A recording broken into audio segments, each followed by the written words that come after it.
Bonsoir et bienvenue sur Petite Pensée, dans un monde hostile, un monde incertain. Je suis Abdesalam Boujedraoui.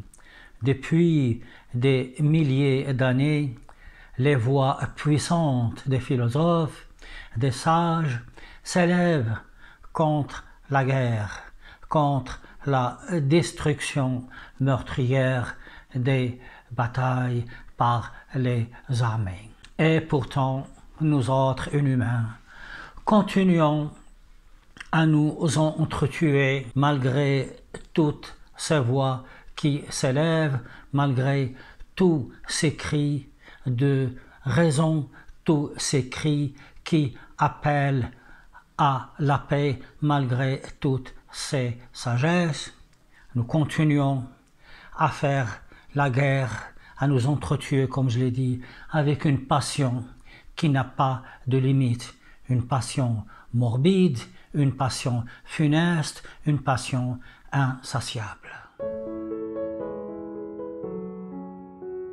Je vous ai déjà présenté des citations de Lao Tzu contre la guerre, une citation qui dit que les ronces et les épines poussent sur les traces des armées, et une autre qui disait que les victoires devraient être célébrées en des rites de deuil, en des rites funèbres. J'ai dit dans une précédente vidéo que dans le monde occidental, il y avait également de la sagesse et quelques-uns appellent à la paix ou bien nous disent d'une façon très poétique que la guerre est une chose affreuse. Parmi ces cris, parmi ces élans contre la guerre, il faut citer le poème d'Arthur Rimbaud, Le Dormeur du Val, que je vous invite une autre fois à découvrir, à lire et à méditer. Ce soir, je vous présente un élan de générosité, un cri contre la guerre de la part de Lord Dunsany.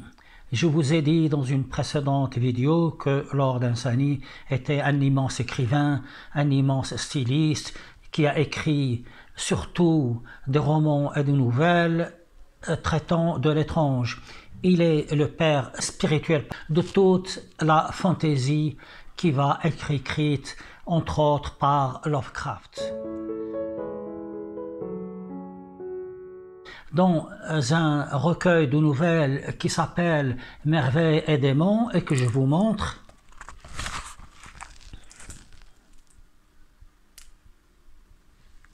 j'ai été fasciné, troublé par une nouvelle qui porte le nom Le Chant.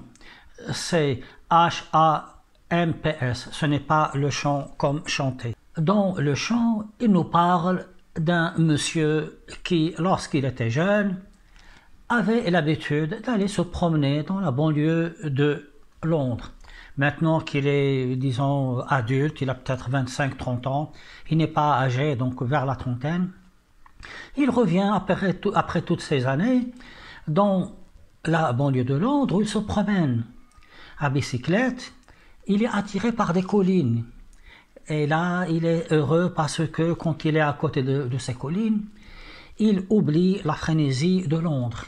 Il est à bicyclette, il se promène, il y a un petit chemin, et il arrive devant un champ. Dans ce champ, il y a de belles fleurs, mais vraiment très belles, des boutons d'or, et il y a un ruisseau qui coule. Et là, il oublie, comme je l'ai dit, toutes les vicissitudes et il se repose. Mais alors qu'il revient pour la deuxième ou la troisième fois, il est pris d'un malaise. Il a une sensation sinistre, c'est le terme qu'il utilise. Et cette sensation de se trouver dans un endroit sinistre ne faiblit pas.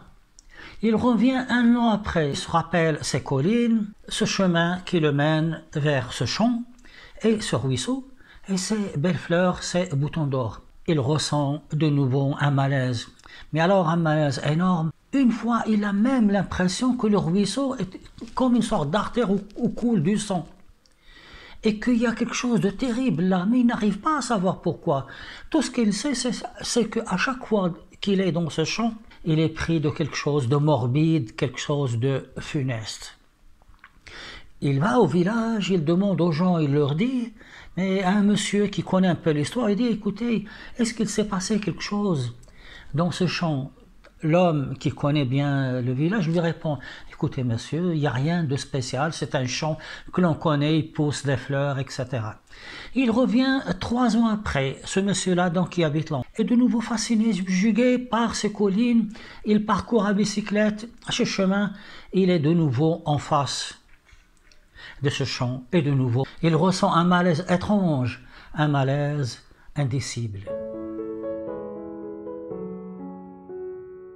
Voilà donc notre promeneur qui est désemparé par cet endroit et par cette aura sinistre, morbide qui s'y dégage. Et il n'a pas de réponse. Comme il connaît un poète, il lui dit, écoutez mon ami, voilà ce que je ressens, il lui raconte tout.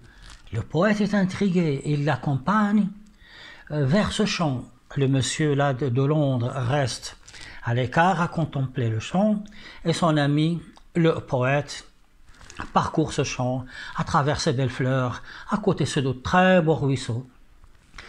Il le parcourt, il tourne en rond, il hoche la tête, il revient vers lui, il lui dit cette phrase terrible.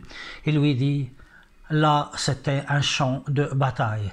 Je crois que je ne vous dirai pas plus, je vous laisse découvrir ces belles histoires de Lord Dunsany et surtout ce message qui nous fait parvenir, qui est un message de paix. La traduction est de Julien Green. Merci pour votre écoute et à bientôt.